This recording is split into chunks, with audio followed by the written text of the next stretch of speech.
Now this is the triangle, the exact size for the one that I'm making using the 7-inch blocks.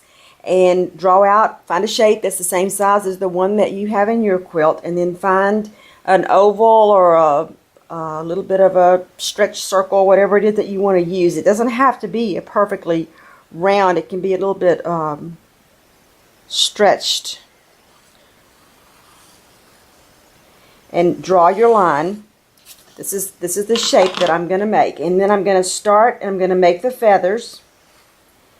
And again, practice on these with pen and paper or pencil and paper before you do them on your fabric.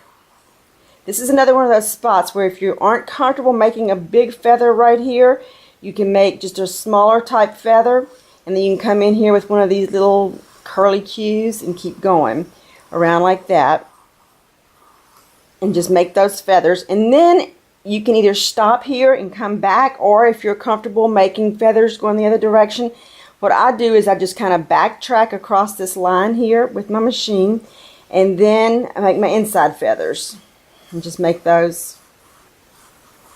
And again, you see that mine actually don't look that great, but the ones that I've quilted look better.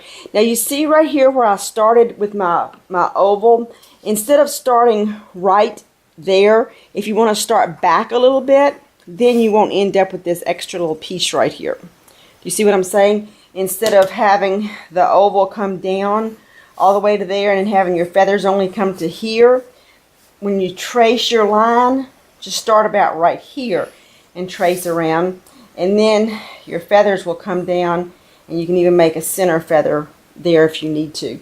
I'm going to go ahead and trace this out on another, I'll just make another one right here so you can kind of see what I'm talking about. I hope you can see all this.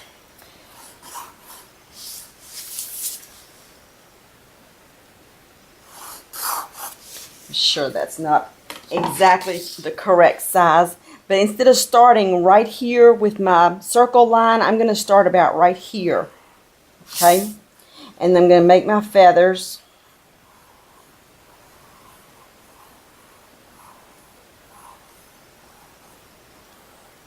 And I'm going to go ahead and make my feathers come on down, but there won't be that piece of a line showing right there. And I'm going to come back to here, and then I'm going to make my feathers that, and then right here I can make a little feather in the center. And see, that looks better than having this piece showing right here. Okay?